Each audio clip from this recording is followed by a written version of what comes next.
بسم اللہ الرحمن الرحیم۔ السلام علیکم۔ میرے باپ نے مجھے جوئے میں ہار دیا اور میرا نکاح ایک بوڑھے مرد سے کر دیا۔ میں بہت ڈری ہوئی تھی۔ وہ مجھے اپنے ساتھ اپنے گھر لے گیا اور گھر لاتے ہی مجھے طلاق دے دی اور مجھے ایک نیا لباس دے کر بولا 3 دن بعد میں مرنے والا ہوں، تم میرے مرنے پر اپنے کچھ بال کاٹ کر میری قبر میں ڈلوا دینا، پھر میری ساری دولت تمہاری ہو جائے گی۔ میں نے ایسا ہی کیا۔ 3 دن بعد وہ واقعی مر گیا تو میں نے اپنے بال کاٹ کر اس کے کفن میں چھپا دیے۔ میں اب بہت مطمئن تھی جب رات گہری نیند میں تھی اور اچانک میری روح لرز گئی جب بستر پر میں اپنی کتابیں لے کر بیٹھی پڑھ رہی تھی کیونکہ میرے میٹرک کے امتحانات ہونے والے تھے۔ رات کے 10 بج چکے تھے جب ابو گھر آئے اور امی سے بولے جلدی کرو، اس کے سر پر لال دوپٹہ ڈال دو، اس کی شادی میں 1 کروڑ پتی انسان کے ساتھ کر رہا ہوں۔ امی ایک دم حیرت زدہ ہو گئی تھی۔ وہ بولی کیا کہہ رہے ہو امجد، دماغ تو ٹھیک ہے نا تمہارا، ایسے کیسے دوپٹہ ڈال دوں؟ ابو غصے سے بولے بکواس بند کرو، میں جو کہہ رہا ہوں کرو، نہیں تو طلاق دے دوں گا۔ امی چپ کر گئی تھی۔ مجھے سمجھ نہیں آ رہا تھا کہ ابو یہ کیا کہہ رہے تھے، کس کی شادی کی بات کر رہے تھے۔ تھوڑی دیر بعد ہمارے گھر کا دروازہ بجنے لگا۔ ابو کی خوشی بھری آواز آئی۔ وہ بولے لگتا ہے ہماری بیٹی کی بارات آ گئی ہے۔ وہ دروازہ کھولنے چلے گئے تو امی بھاگ کر میرے پاس آئیں اور بولی فریحہ میری بچی گھر سے بھاگ جاؤ، نہیں تو تمہارا باپ تم پر ظلم کر دے گا۔ میں کم عمر تھی، اتنی ہمت نہیں تھی مجھ میں کہ میں یوں منہ اٹھا کر گھر سے چلی جاتی۔ امی نے میرے سامنے ہاتھ جوڑ دیے اور پھر سے بولی میری بچی، میری فری، چلی جاؤ یہاں سے، نہیں تو غصب ہو جائے گا۔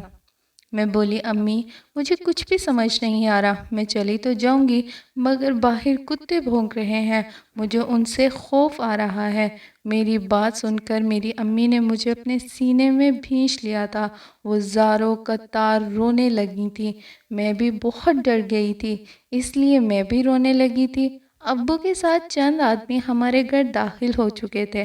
ابو بڑے خوش آمدید انداز میں ان کے آگے پیچھے ہو رہے تھے۔ ابو بولے ملک صاحب یہ ہے آپ کی کم سن اور خوبصورت دلہن۔ ابو نے میری طرف ایسے اشارہ کر کے کہا تھا جیسے دکاندار اپنی کوئی چیز فروخت کرنے کے لیے گاہک کا دل لبھاتا ہے۔ میں نے نظریں اٹھا کر دیکھا تو منظر بڑا خوفناک سا تھا۔ ابو کی ہی عمر کے چند آدمی تھے اور ایک مولوی صاحب۔ ابو بولے مولوی صاحب نکاح شروع کریں۔ امی جھٹ سے بولی مولوی صاحب میری بچی ابھی کمسن ہے، وہ ابھی شادی کے لائق نہیں، آپ کوئی فتویٰ دے کر یہ نکاح روک دیں۔ ابو نے آگے بڑھ کر امی کے منہ پر تھپڑ مار دیا تھا۔ میرا تو اوپر کا سانس اوپر اور نیچے کا سانس نیچے رہ گیا تھا۔ ابو کے ساتھ کھڑے شخص نے مولوی صاحب کو اپنی جیب میں پڑی ہوئی چیز دکھائی تھی۔ وہ ایک دم سے ڈر گئے تھے۔ مولوی صاحب بولے بچی کی عمر کتنی ہے؟ امی بولی 17ویں سال میں لگی ہے۔ مولوی صاحب بولے بہن یہ نکاح جائز ہے، مجھے میرا کام کرنے دیں۔ انہوں نے جلدی سے میرا نکاح پڑھانا شروع کر دیا تھا۔ اصل صدمہ تو مجھے تب لگا تھا جب مجھے معلوم ہوا کہ ان مردوں میں سے میرا دلہا وہ ہے جو شکل میں سب سے زیادہ خطرناک تھا۔ وہ تو میرے ابو سے بھی زیادہ خطرناک لگ رہا تھا۔ میری آنکھوں میں آنسو آ گئے تھے۔ میں سمجھ گئی تھی کہ آگے آگے میرے ساتھ کیا سلوک ہونے والا ہے۔ میرے باپ کی طرح یہ شخص مجھے صبح و شام مارا کرے گا۔ نکاح کے فوراً بعد رخصتی کا شوشہ اٹھا تھا۔ میرا خوف سے دل بند ہو رہا تھا۔ امی نے مجھے خود میں بھینچ لیا تھا۔ وہ میرے کان میں بولے بیٹی معاف کر دو، میں تمہیں اس درندے سے نہ بچا سکی، مجھے معاف کر دینا میری جان۔ میں اس وقت اتنی ڈری ہوئی تھی کہ حلق سے آواز بھی نہیں نکل رہی تھی۔ میری رخصتی ہو گئی۔ مجھے ایک بڑی سی گاڑی میں بٹھا دیا گیا۔ میرے ساتھ مجھ سے تیگنی زیادہ عمر کا ایک مرد تھا جو کہ اس وقت میرا شوہر تھا۔ وہ بولا فریحہ اب تک تو جان چکی ہوگی کہ میرا نام حمید ہے، میں تمہیں بہت خوشیاں دوں گا، اس لیے تمہیں خوش ہونا چاہیے کہ تمہاری شادی مجھ جیسے قدردان انسان سے ہوئی ہے۔ اپنی بے وقوف ماں کی باتیں سوچ کر غمگین مت ہو۔ میں چپ چاپ بیٹھی رہی تھی۔ گاڑی ایک بہت بڑے محل نما گھر کے سامنے جا کر رکی تھی۔ میں جیسے ہی گاڑی سے اتری، ملازموں کی ایک لمبی قطار میرے استقبال کے لیے آ گئی تھی۔ میں یہ سب بڑی حیرت سے دیکھ رہی تھی۔ میں اور حمید جب لاؤنج میں پہنچے تو ایک لڑکے نے ہمارا استقبال تالیوں سے کیا تھا۔ حمید کے چہرے پر ایک دم سے غصہ آیا تھا۔ غصہ تو میں نے اس لڑکے کے چہرے پر بھی دیکھا تھا۔ وہ خونخوار لہجے میں بولا، میری ماں کو مار کر شادیوں پر شادیاں کر رہے ہو؟ تم سمجھتے ہو کہ اس طرح تم سکون سے رہنے لگو گے؟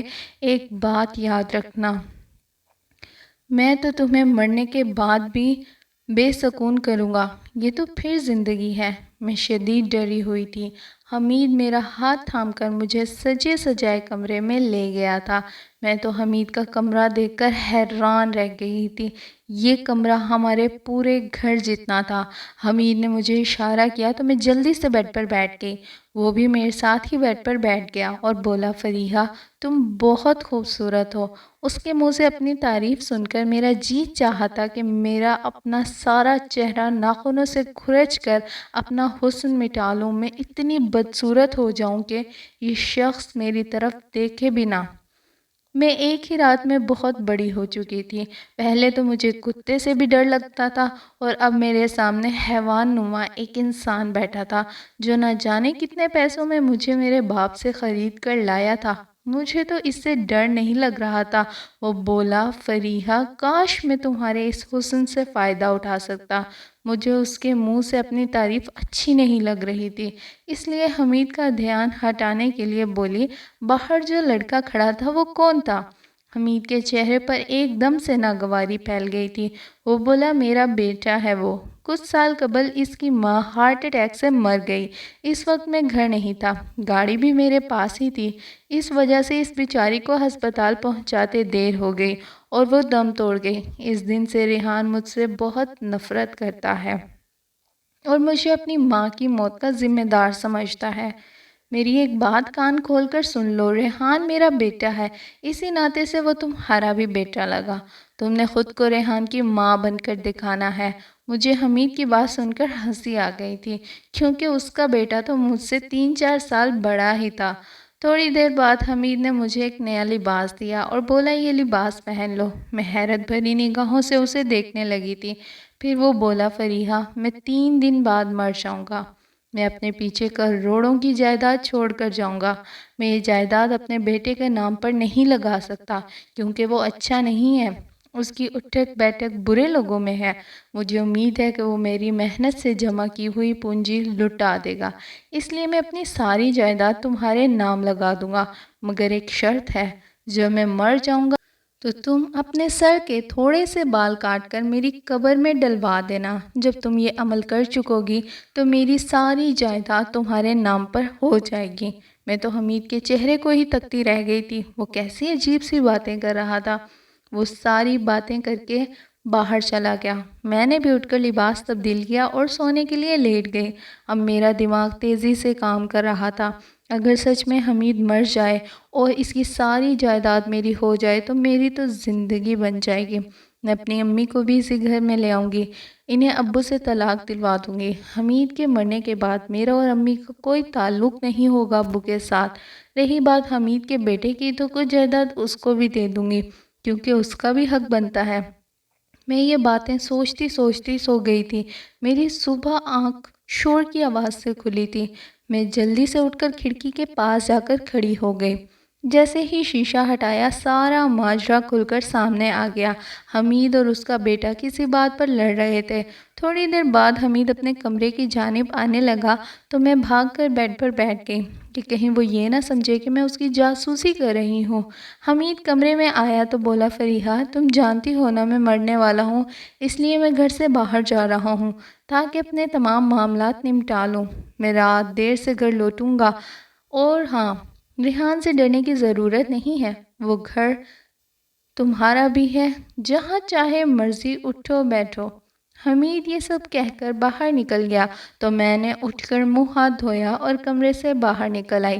لاؤنج میں پہنچی ہی تھی کہ ایک ملازمہ جلدی سے میرے پاس آ کر بولی، بیگم صاحبہ ناشتے میں کیا لیں گی؟ میں بولی، انڈا پراٹھا۔ ملازمہ جلدی سے کچن میں چلی گئی تھی، جبکہ میں لاؤنج میں بیٹھ کر ٹی وی دیکھنے لگی تھی۔ ٹی وی پوری دیوار پر پھیلا ہوا تھا، ایسا لگتا تھا جیسے میں کسی سینما میں بیٹھی ہوئی ہوں۔ تھوڑی دیر بعد ریحان بھی ادھر ہی آ گیا، وہ میرے روبرو آ کر بیٹھ گیا تھا۔ وہ بولا، فریحہ میڈم، حمید کے ساتھ تم نے شادی اپنی مرضی سے کی ہے؟ مجھے امید نہیں تھی کہ وہ مجھے اس طرح براہ راست مخاطب کرے گا۔ میں ڈرتے ڈرتے بولی، ریحان میں تمہاری امی ہوں، میرا نام مت لو۔ میری بات سن کر ریحان کہکے لگانے لگا اور صوفے پر ادھر ادھر گر کر میری بات پر ہنس رہا تھا۔ ہنس ہنس کر جب وہ نڈھال ہو گیا تو بولا، فریحہ تم مجھ سے چھوٹی ہو، ماں نہیں ہو میری۔ میں چپ کر گئی تھی۔ پھر وہ بولا، میں جانتا ہوں کہ حمید نے تمہارے ساتھ بھی یہ شادی پیسے کے زور پر کی ہے، لیکن اگر تم اس شخص سے نجات چاہتی ہو تو میں تمہاری مدد کرنے کو تیار ہوں۔ میں جانتی تھی کہ کچھ دنوں تک مجھے ویسے ہی اس بڈھے سے نجات مل جانی ہے، اس لیے میں کسی کا احسان نہیں چاہتی تھی۔ میں بولی، نہیں، شکریہ، اپنی مدد اپنے پاس رکھو۔ اتنا کہہ کر میں اٹھ کر اپنے کمرے سے چلی گئی تھی۔ میں نہ چاہتے ہوئے بھی ریحان کے بارے میں سوچے چلی جا رہی تھی۔ ریحان امیر ہونے کے باوجود بے سکون اور پریشان تھا۔ تب مجھے سمجھ آیا کہ خوشی پیسے کی محتاج نہیں ہوتی، ہم سب اس دنیا میں امتحان دینے کے لیے آئے ہیں، ہمارا امتحان بس چلتا چلا جا رہا ہے۔ میری شادی کو تیسرا دن تھا۔ میں لاؤنج میں بیٹھی ٹی وی دیکھ رہی تھی۔ حمید اپنے کام نمٹانے گیا ہوا تھا، تبھی مجھے ایمبولینس کی آواز سنائی دی۔ میرا دل ایک دم سے اچھل کے حلق میں آ گیا تھا۔ میں جلدی سے اٹھ کر باہر نکلی تو پتہ چلا کہ ایمبولینس میں حمید کی لاش آئی ہے۔ میں ہکا بکا سی کھڑی اس کی لاش کو دیکھتی رہ گئی تھی۔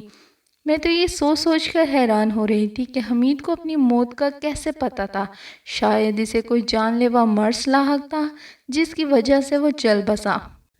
مجھے حمید کے مرنے کا ذرا بھی دکھ نہیں تھا۔ ایسا لگ رہا تھا جیسے میرے سر سے بھاری بھرکم بوجھ سرک گیا ہو۔ حمید کی میت لا کر رکھ دی گئی تھی۔ میں ایک کونے میں جا بیٹھی تھی۔ اس کے کافی جاننے والے لوگ اس کی میت پر پہنچ چکے تھے۔ سب مجھے دلاسے دے رہے تھے، جبکہ میں تو اس کی طرح سب کے چہرے دیکھ رہی تھی۔ میں خوش تھی کہ حمید کی ساری جائیداد میرے نام ہو جائے گی۔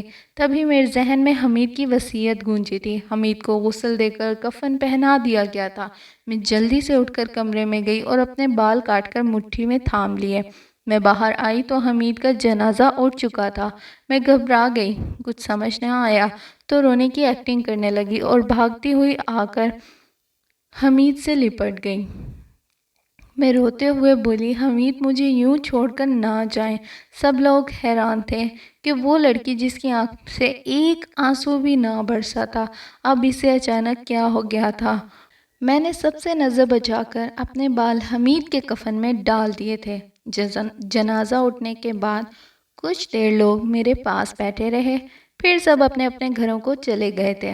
میں لان میں بیٹھی سوچ رہی تھی کہ بس اپنی والدہ کو اس گھر میں لے آؤں۔ تبھی ریحان وہاں آ گیا تھا۔ وہ بہت سنجیدہ لگ رہا تھا، اس کی آنکھیں سرخ ہو رہی تھیں۔ وہ بولا، میں بیٹھ جاؤں؟ میں نے اجازت دے دی تو وہ میرے سامنے والی کرسی پر بیٹھ گیا تھا۔ وہ بولا، فریحہ تم بہت اچھا ناٹک کر لیتی ہو۔ میں جانتا ہوں کہ حمید کے مرنے پر تم نے ایک آنسو بھی نہیں ٹپکایا تھا، مگر جیسے ہی اس کا جنازہ اٹھنے لگا تو تم رونے لگی۔ میں نے دیکھا تم نے میت کے پاس کچھ رکھا تھا، وہ کیا تھا؟ مجھے ریحان سے اس قسم کے سوال کی توقع نہیں تھی۔ میں بولی، اس نے مجھے ایک وصیت کی تھی، بس وہی پوری کی میں نے۔ ریحان نے سر ہلا دیا اور اٹھ کر چلا گیا۔ ریحان کی شخصیت مقناطیسی سی تھی، وہ مجھے اپنی جانب کھینچتا تھا۔ میں نہ چاہتے ہوئے بھی بار بار اس کے متعلق ہی سوچتی تھی۔ دن یوں ہی بیت گیا تھا۔ رات ہوئی تو میں اپنے کمرے میں چلی آئی۔ میرا دل اور دماغ روشن کر چکا تھا۔ میری حمید جیسے گھٹیا انسان سے جان چھوٹ گئی تھی۔ پھر سب تو میں اس کی ساری جائیداد کی مالکن تھی۔ رات قطرہ قطرہ پگھلتی جا رہی تھی، جبکہ میں اپنے جہازی سائز کمرے میں چل پھر کر ایک ایک چیز کا جائزہ لے رہی تھی۔ تبھی میری نظر حمید کی تصویر پر پڑی۔ میں اس کی تصویر دیکھ کر سوچ میں پڑ گئی تھی کہ انسان کی زندگی کا مقصد کیا ہے اور انسان کن لوگوں میں خود کو مشغول کیے رکھتا ہے۔ پھر ایک دن ایسے ہی اچانک سے انسان کو موت آ جاتی ہے تو وہ صفائے ہستی سے ایسے مٹ جاتا ہے جیسے کبھی اس دنیا میں آیا ہی نہیں تھا۔ میں ان کی سوچوں میں مگن تھی۔ جب اچانک سے کھڑکی پر دستک ہوئی تھی۔ ایسا لگا جیسے کسی نے مجھے اپنی جانب متوجہ کرنے کی کوشش کی ہے۔ جب میں نے پیچھے مڑ کر دیکھا تو حمید کھڑا تھا۔ اسے دیکھ کر میرے تو سان ہی قطع ہو گئے تھے۔ اس نے مجھے اشارے سے کہا کہ میں کمرے کا دروازہ کھولوں۔ اس کا اشارہ سمجھ کر میں نے دروازہ کھول دیا تھا۔ تب مجھے وہ وقت یاد آیا تھا جب میں کتے کے بھونکنے کی آواز سن کر بھی ڈر جایا کرتی تھی، اور آج میں گھبرائی تک نہیں تھی۔ حالانکہ وہ مردہ جسے میں نے کفن میں دیکھا تھا، اس کا زندہ ہو کر واپس آ جانا، یہ سب کچھ تو بہت زیادہ خوفناک تھا، لیکن آج میں اس مردہ انسان سے بھی نہ ڈر رہی تھی۔ حمید میرے سامنے آ گیا تو میں بولی، تم تو مر گئے تھے نا؟ وہ بولا، ہاں میں مر چکا تھا، مگر تمہارے بالوں نے مجھے نئی زندگی بخش دی ہے۔ اگر تم ایسا نہ کرتی تو میں ہمیشہ ہمیشہ کے لیے مر جاتا۔ تب میں نے خود کو بہت کوسا تھا کہ میں نے ایسا کیوں کر دیا۔ میں بولی، حمید یہ کیسے ممکن ہے؟ حمید بولا، میں نے ایک عامل سے کالا جادو کروایا تھا۔ اس نے مجھے بتایا تھا کہ تمہاری موت تمہارے سر پر کھڑی ہے، اس لیے تم ایک کم سن کمواری لڑکی کے ساتھ شادی کر لو۔ جب تم مر جاؤ گے تو وہ تمہارے کفن میں اگر اپنے بال رکھ دے گی تو تم زندہ ہو جاؤ گے۔ اب میں زندہ ہو گیا ہوں، اب ہم دوسرے ملک جا کر اپنی زندگی کا نئے سرے سے آغاز کریں گے۔ میں ہکا بکا سی حمید کو دیکھ رہی تھی۔ میں بولی، حمید مجھے تم سے خوف آ رہا ہے، کیونکہ میں نے تمہیں کفن میں دیکھا تھا، اس لیے تم دوسرے کمرے میں چلے جاؤ۔ حمید نے میرا ہاتھ تھام لیا تو میں بدک کر پیچھے ہٹ گئی۔ وہ بولا، گھبراؤ نہیں، میں چلا جاتا ہوں۔ وہ جیسے ہی کمرے سے باہر نکلا تو میں اندر سے کنڈی لگا چکی تھی۔ میرے سارے خواب چکنا چور ہو گئے تھے۔ حمید اگر مر ہی گیا تھا تو اسے دوبارہ زندہ نہیں ہونا چاہیے تھا۔ میں اس کے ساتھ نہیں رہ سکتی تھی۔ اس لیے میں نے سوچا کہ میں حمید کے بیٹے ریحان سے مدد طلب کرتی ہوں۔ اگر اس نے اپنے باپ کو سب کچھ بتا دیا تو بھی کوئی بات نہیں، کیونکہ مجھے حمید کے سامنے اپنی عزت بنا کر رکھنے کا کوئی شوق نہ تھا۔ اگلی صبح حمید پھر سے میرے کمرے میں آیا تو بولا، فریحہ میں دوبارہ زندہ ہو چکا ہوں۔ یہ ایک راز ہے جو صرف اور صرف ہم دونوں کے درمیان رہنا چاہیے۔ تم تو جانتی ہو نا، آج کل اخبار والے ایسی خبریں ڈھونڈتے پھر رہے ہیں۔ میں نہیں چاہتا کہ میری تصویریں جگہ جگہ چھپیں۔ میں نے سر اسپات میں ہلا دیا۔ وہ بولا، ریحان کو بھی میرے دوبارہ زندہ ہونے کا پتہ نہیں چلنا چاہیے۔ میں ہم دونوں کے ویزے کا بندوبست کر رہا ہوں۔ جیسے ہی امریکہ کا ویزا لگ گیا ہم یہاں سے چلے جائیں گے۔ میں نے سر ہلا دیا تو وہ چپ چپا کر گھر سے باہر نکل گیا تھا۔ میں جلدی سے بھاگ کر ریحان کے کمرے میں چلی گئی تھی۔ میں بولی، ریحان تم نے میری مدد کرنے کی حامی بھری تھی۔ وہ میری طرف دیکھ کر مسکرا دیا اور بولا، میں ابھی بھی اپنی بات پر قائم ہوں، کہو کیا کہنا چاہتی ہو؟ میں بولی، تمہارے ابو حمید کے بارے میں بات کرنا چاہتی ہوں۔ اس نے اپنا سر پیٹ لیا تھا۔ بولا، تمہیں کس نے کہہ دیا کہ حمید جیسا گھٹیا اور کمینہ انسان میرا باپ ہے؟ وہ تو میری ماں کا سوتیلا بھائی تھا۔ میرے ننیال والے بہت غریب تھے۔ نانا نے 2 شادیاں تو کر لی تھی، مگر ان سے اتنے بچے سنبھالے نہیں جا رہے تھے، اس لیے انہوں نے سب کی کم عمری میں ہی شادی کر دی تھی۔ میری امی کی شادی بہت اچھے گھر میں ہوئی تھی، بہت امیر لوگ تھے۔ جب میرے سوتیلے ماموں کو پتہ چلا تو اس نے میرے باپ کی کار ایکسیڈنٹ کروا دی اور میری ماں کو گھر لے آیا۔ اس نے میری ماں کو ایسی دوا دی جس سے ان کا ذہنی توازن بگڑ گیا۔ اس نے کمال مہارت سے ساری جائیداد اپنے نام پر لگوا لی اور پھر ان پیسوں سے جوئے کے اڈے بنا لیے۔ اب ہر 3 ماہ بعد وہ کسی نئی لڑکی سے شادی کرتا ہے۔ اس کی زندگی غلاظت سے بھری پڑی تھی۔ اچھا ہوا اس کا خاتمہ ہو گیا۔ میں تو ریحان کی باتیں سن کر ہی حیران رہ گئی تھی۔ میں بولی، نہیں ریحان، وہ مرا نہیں ہے، وہ زندہ ہے۔ کل رات میرے کمرے میں آیا تھا۔ وہ کہتا ہے میں کالے جادو سے زندہ ہو گیا ہوں۔ تمہیں یاد ہی ہوگا کل میں نے اس کی میت میں کچھ رکھا تھا۔ میں نے اپنے بال کاٹ کر اس کے کفن میں اس کی وصیت کے مطابق ڈال دیے تھے، اسی سبب وہ زندہ ہو گیا ہے۔ میری بات سن کر ریحان ہنس دیا اور بولا، پاگل ہو گیا؟ پھر بولا، اچھا بتاؤ تم کیا چاہتی ہو؟ میں نے کہہ دیا کہ میں حمید سے نجات چاہتی ہوں۔ اس نے سر ہلا دیا، بولا، سمجھا تمہارا کام ہو گیا۔ میں اپنا کام ریحان کو سونپ کر بے فکر ہو گئی تھی، مگر اس حمید نے میرے ناک میں دم کر رکھا تھا۔ ہمارے ویزے لگ چکے تھے، جبکہ میں اس کے ساتھ جانا نہیں چاہتی تھی، اس لیے ہر روز کوئی نیا بہانہ بنا لیتی تھی۔ مگر اب تو حمید کو مجھ پر شک ہونے لگا تھا۔ وہ ایک دن غصے سے بولا، کیا تم نے مجھے بچہ سمجھ رکھا ہے؟ تمہیں کیا لگتا ہے کہ میں اس بات سے لا علم ہوں کہ تمہارا دل یہاں سے جانے کو کیوں نہیں کر رہا؟ یقیناً تم ریحان کی جانب متوجہ ہو چکی ہو، مگر تم میری عزت ہو، میں تمہیں اپنے ساتھ لے کر ہی جاؤں گا۔ اس نے مجھے کلائی سے پکڑ کر اپنی جانب کھینچا، تبھی پولیس کی گاڑی کا سائرن بجنے لگا۔ اس سے پہلے کہ حمید فرار ہونے کی کوشش کرتا، پولیس ہمارے گھر میں داخل ہو کر اسے گرفتار کر کے اپنے ساتھ لے گئی تھی۔ اس کے جانے کے بعد مجھے ریحان نے بتایا کہ حمید کے بہت زیادہ قرض چڑھ چکا تھا، اس کا بہت سا پیسہ ڈوب چکا تھا، بلکہ ہر طرف سے وہ مقروض ہو گیا تھا۔ اس لیے اس نے اپنے نام انشورنس کروا لی تھی۔ اس کی موت کے بعد اس کی بیوی کو 1 کروڑ روپے ملنا تھا، اس لیے 1 کروڑ روپے کے لیے اس نے اپنی جھوٹی موت کا ناٹک رچایا تھا۔ میں تو یہ سب باتیں سن کر ہی دنگ رہ گئی تھی۔ حمید کو عدالت نے عمر قید سزا سنا دی تھی، میں نے بھی اس سے خلا لے لی تھی۔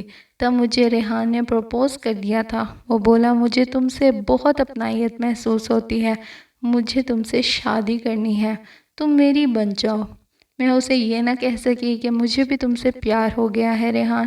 میں نے اس سے بس اتنا کہا کہ مجھے شادی منظور ہے۔ اب ہم دونوں کی شادی ہو چکی ہے، ہم بہت خوش ہیں ایک ساتھ۔ جائیداد کوئی نہیں ہے ہمارے پاس، مگر کم محنت مزدوری کر رہے ہیں۔ ہماری زندگی میں پیار ہے، عزت ہے اور سب سے بڑھ کر سکون ہے، تو پھر انسان کو اپنی زندگی میں اس سے زیادہ اور کیا چاہیے؟ ہم دونوں بہت خوشحال ہیں۔